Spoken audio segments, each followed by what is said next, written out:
Muy buenos días, ¿cómo están? Espero que hayan amanecido todos bien. Envío la tarea que corresponde el día de hoy. En la página 113 de nuestro libro de matemáticas vamos a ir viendo ya planos y ángulos. Posiciones relativas de rectas, dice. Dos rectas en el espacio pueden ser coplanares o alabeadas.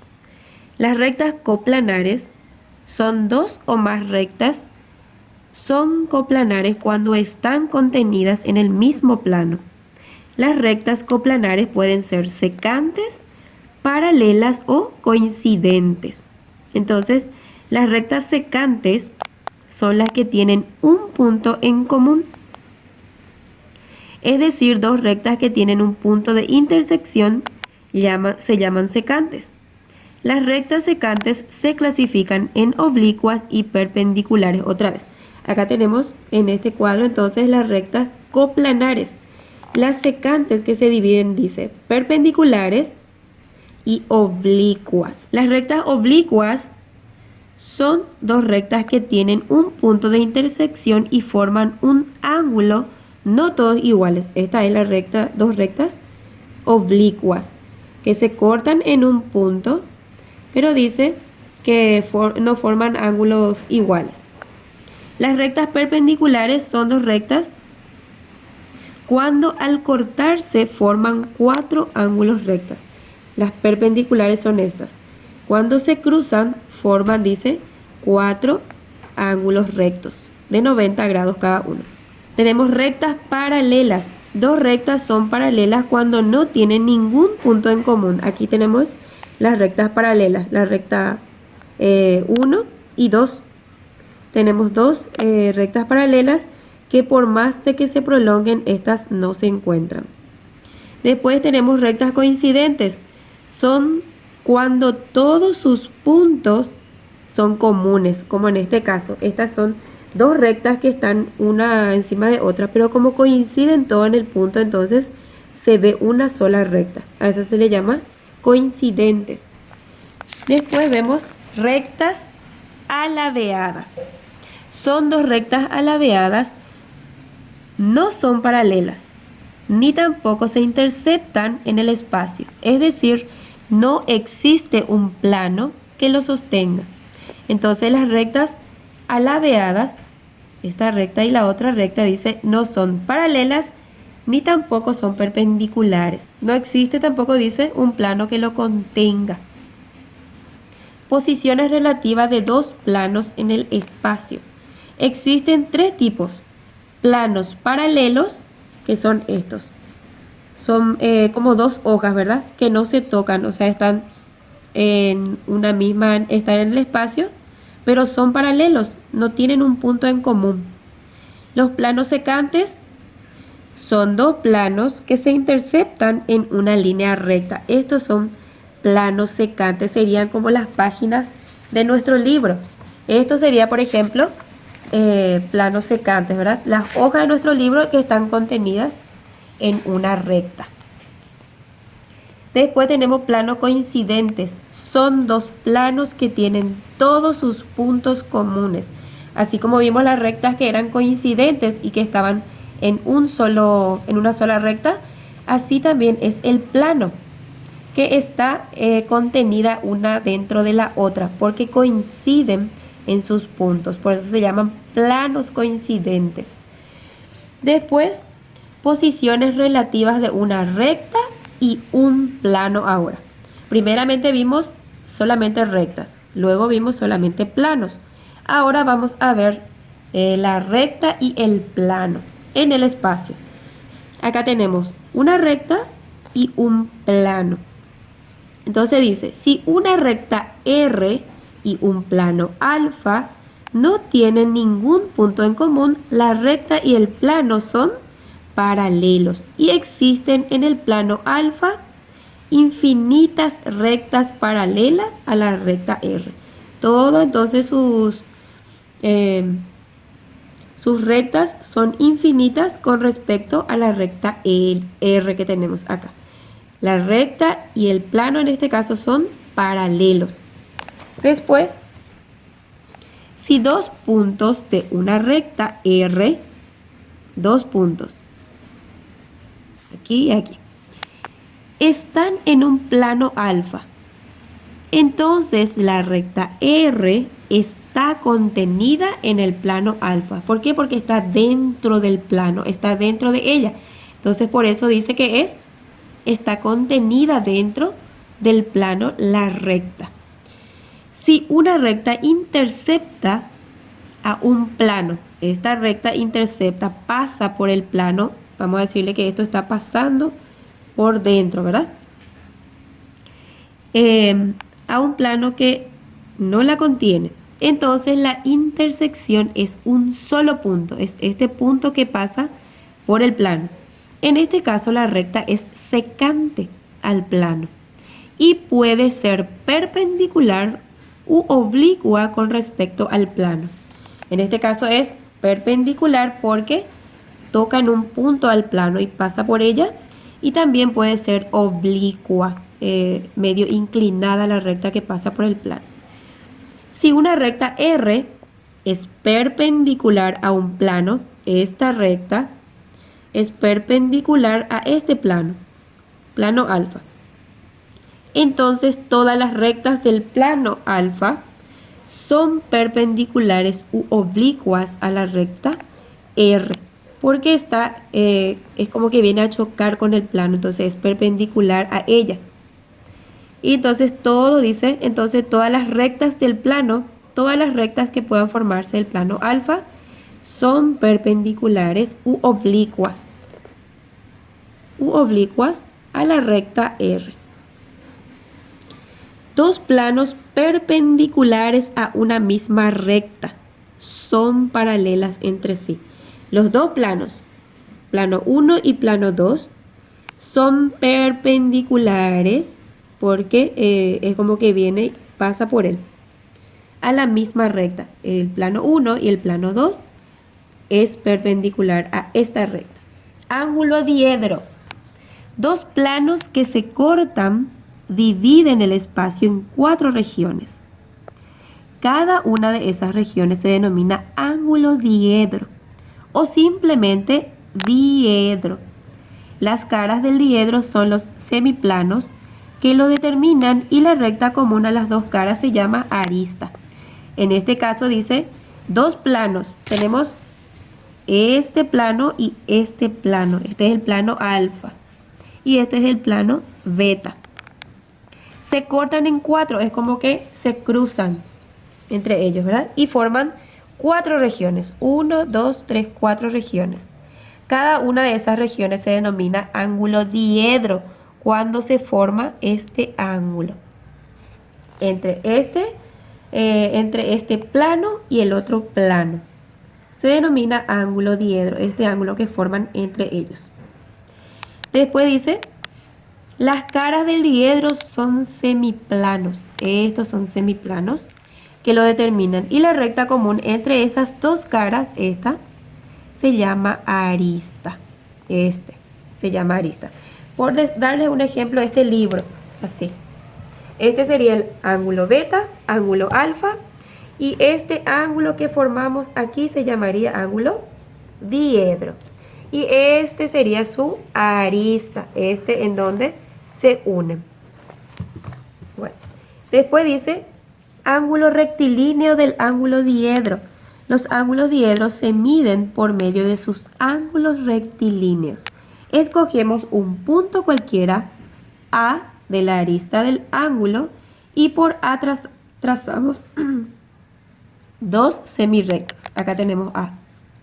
Trazamos dos semirrectas, ¿verdad? Semirrectas, una en cada semiplano perpendicular a la arista del diedro. Obtenemos así un ángulo rectilíneo de vértice A. Estos. Entonces el vértice sería este, en donde se unen los semiplanos que tenemos ahí. Y también tenemos clasificación de los ángulos diedros según su medida. Los ángulos diedros pueden ser convexos. Son aquellos mayores a 0 grados y menores a 180. Los ángulos convexos pueden ser agudos si miden menos de 90 grados. Por ejemplo, 80, 70. Estos serían agudos. Rectos, si mide exactamente 90 grados.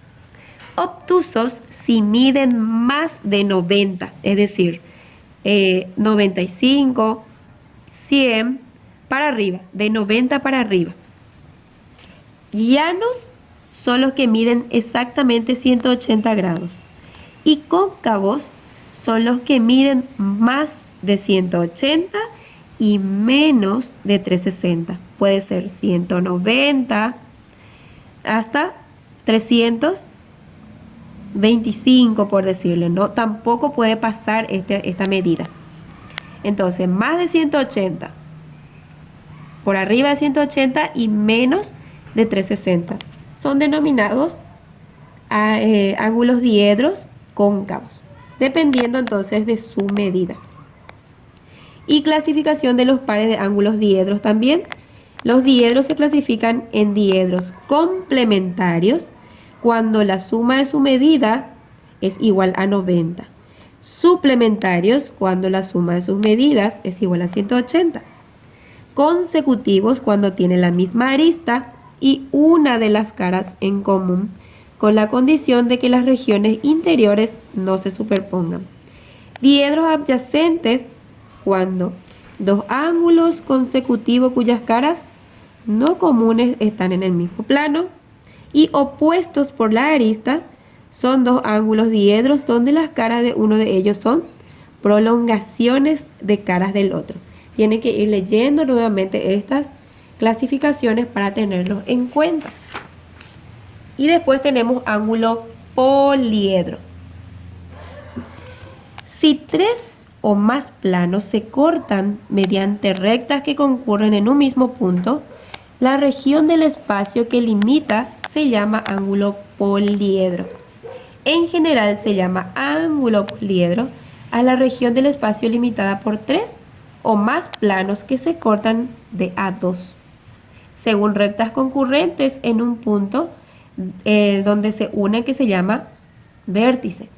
Al igual que los ángulos diedros, los ángulos poliedros tienen caras y aristas, y la medida de un ángulo poliedro es igual a la suma de las medidas de los ángulos formados en cada una de sus caras. El ángulo diedro debe medir menos de 360 grados. Aquí tenemos una figura, un cubo, en donde vamos a ir viendo en qué parte es el ángulo poliedro, cómo podemos medir. En este ejemplo es un cubo y aquí yo tengo un cubo para mostrarles, ¿verdad? Entonces, este cubo tiene caras. Estas son las caras de un cubo. Estas serían las caras. Después, arista es en donde unen esta cara con la otra cara. A esto, entonces, este sería su arista. Y el ángulo poliedro, aquí en la figura muestra que es el ángulo formado entre una y la otra cara del otro lado ya del cubo, y es lo que se forma aquí, un ángulo poliedro. Se llama triedro. ¿Por qué? Porque tiene tres caras. Es formada entre esta cara y la otra cara. Aquí se forma el ángulo poliedro y se llama triedro porque tiene tres lados. Tiene 1, 2 y 3 con el de abajo. Así. Por eso se llama triedro. Tiene tres caras. Entonces, aquí esto sería su ángulo poliedro en una figura. Ya sería la medida entre dos caras y una arista por el medio también. De esa forma, para identificar. Dice acá, según el número de ángulos diedros, el ángulo poliedro se llama triedro, como en este caso que tenía 3, tetraedro, pentaedro, hexaedro, heptaedro, etc. Dice entonces en el ejercicio 8, dibujo dos rectas paralelas. Dibujamos recta 1, recta 2. Recta 1 y recta 2. Este va a ser recta 1 y esta recta 2. Trazo una recta R3 perpendicular a recta 1. Entonces tenemos dos rectas perpendiculares, son las que van en un mismo sentido pero no se encuentran. Y a recta 1 le tenemos que trazar, dice, una recta perpendicular. Perpendicular era la que sí le tocaba, ¿verdad? Pasa por ella. Este es recta 3. ¿Cómo es recta 3 con respecto a recta 2? Si la recta 3 es perpendicular a la recta 1, también va a ser perpendicular a la recta 2, ¿verdad? Porque también pasa por ese punto. Entonces, ¿cómo es recta 3 con respecto a R2?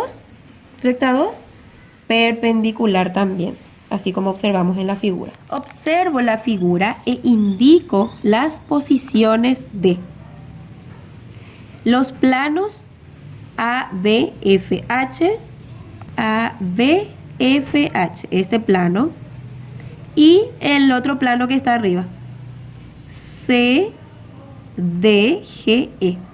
¿Cómo son entre ellos? Acá, en la primera pregunta, ¿cómo son? Son paralelos, porque no se tocan. Entonces van respondiendo al lado. Paralelos. Los planos ABFH y BCEF. Plano AB, ABFH y BCEF. Este sería otro plano. ¿Cómo es con respecto entonces a esta recta? Este con este son perpendiculares. Perpendiculares. Y así van a ir respondiendo las demás preguntas, observando estos planos. Recuerden que los planos son cualquiera de estos, tiene todas sus letras, entonces ustedes se fijan cómo son y van respondiendo. Observo una caja de zapatos, escribo el número de pares de planos paralelos que determinan las caras. Por ejemplo, van a dibujar acá la caja de zapatos que encuentran y le ponen sus letras A, B, C, D y van respondiendo lo que les pregunta. Clasifico los siguientes ángulos diedros según su medida. Van a fijarse también en la clasificación y van respondiendo.